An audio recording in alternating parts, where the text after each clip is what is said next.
A reading from the Gospel according to Mark.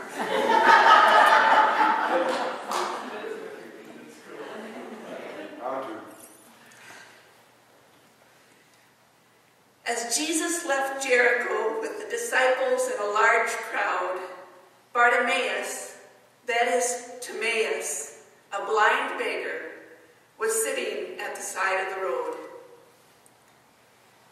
When he heard that it was Jesus of Nazareth, he began to shout and to say, "Heir of David, Jesus, have pity on me." And many of them scolded him and told him to be quiet. But he only shouted the louder, "Heir of David, have pity on me." Jesus stopped and said, "Call him here." So they called the blind man. "Courage," they said. "Get up. Jesus is calling you." So throwing off his cloak, Bartimaeus jumped up and went to Jesus. Then Jesus spoke. "What do you want me to do for you?" "Rabboni," the blind man said, "I want to see." Jesus replied, "Go, your faith has healed you." And immediately Bartimaeus received the gift of sight and began to follow Jesus along the road. The Gospel of the Lord. Praise to you, Lord Jesus Christ.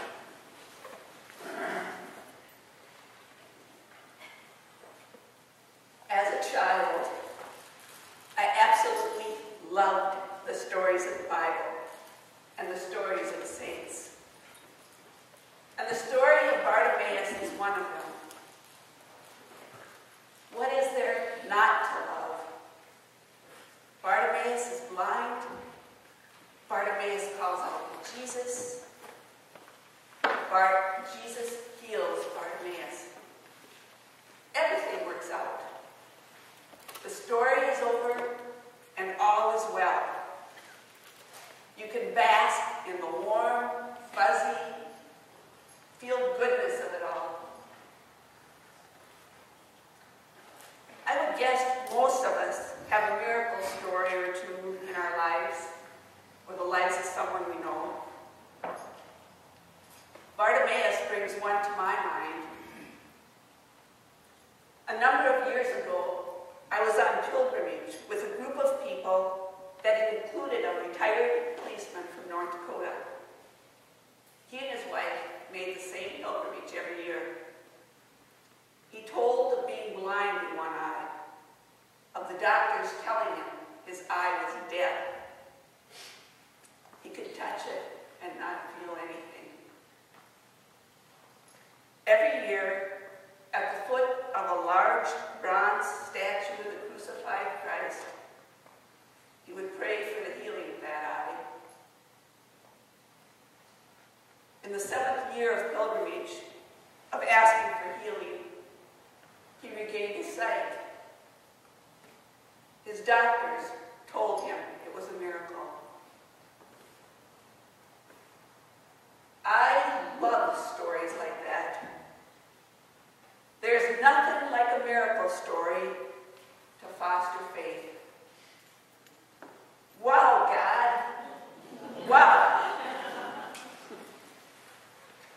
I love stories where God reaches out and acts in ways that are obvious and undeniable.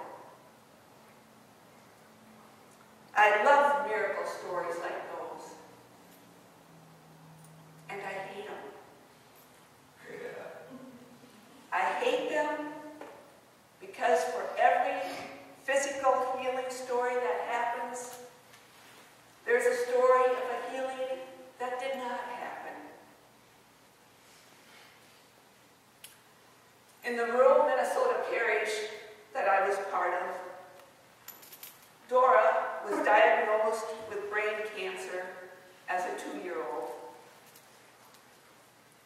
In surgery, the doctors could never remove it all because the cancer was too deep. Her life became one of brain surgeries and chemotherapy. I saw her most Sundays in church.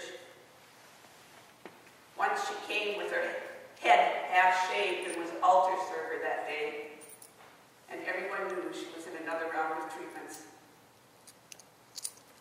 She died the summer before her junior year of high school. I know for a fact her parents, in their own way, cried out, "Heir of David, Jesus, have pity on us. Jesus, have pity." What do parents of children like Dora do with the healing stories of the gospel? What do you do when your experience is death in the midst of stories of life?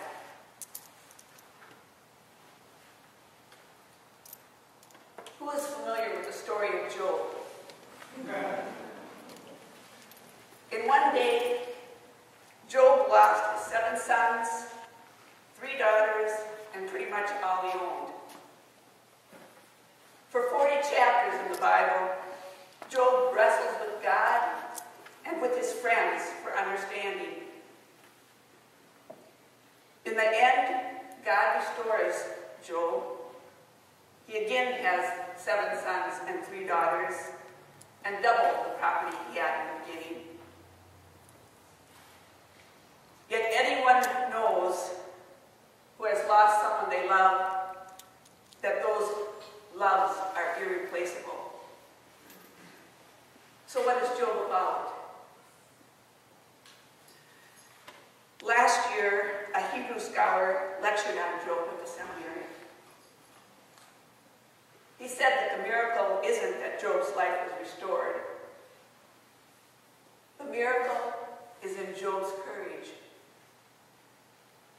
The courage was that Job found the courage to begin again. Job loses pretty much everyone and everything he cares about. He wrestles with God, and in the wrestling, finds the courage to begin again. Job not only reached the place where he could embrace life again, but the fruitfulness of his new life exceeded what had already been extravagant fruitfulness. The courage to live, whether life unfolds as we hope it will or not. Where do we find such courage? Job found it in his relationship with God, in wrestling with God. Where do you find it? Part of it is right here, in the places God has revealed to us. On the altar, in our relationships with one another. Week after week, we hear in one way or another, God loves us. God loves me. God loves you, and you, and you, and you, and all of us, just the way we are. No ifs, no ands, no buts, just plain love. We see this love even in stories where life does not unfold as one hopes. In the first reading from Jeremiah, Israel's rulers had come to see themselves as secure from the superpowers around them. They did not think they could be defeated because of the promises God had made to David. Yet fall they destroy them. They were scattered, and many of them taken to Babylon to live. Eventually, a number of decades later, some returned. That return is what we hear in the first reading and in the responsorial psalm today. Events for ancient Israel did not all unfold as they had hoped. Yet God loved them. God loved them when they were defeated. God loved them when they were carried off to a foreign land. God loved them when a remnant returned. As we heard Jeremiah proclaim,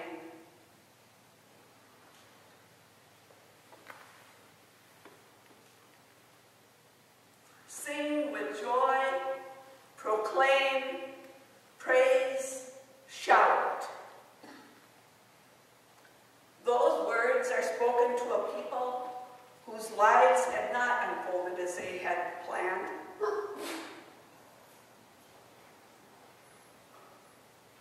It is our relationship with God that gives us the courage, whether life unfolds as we hope or not.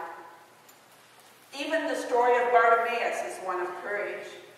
As one commentator said, the man who is blind sits, as usual, by the road. He hears people, as usual, as they pass by. He surely has a regular pattern of words and gestures and behavior. In the presence of Jesus, Bartimaeus has the courage to do something different. Bartimaeus cries out to Jesus, and when they try to stop him, he has the courage to cry even louder. Courage. In the presence of Jesus, Bartimaeus had the courage to cry out, and Bartimaeus' world is changed. Job wrestled with God in his pain, and in the wrestling, Job finds the courage to begin again. The ancient Israelites, in relationship to God, found the courage to return to their homeland and begin again. So, my fellow seekers, are you crying out, Jesus, heir of David,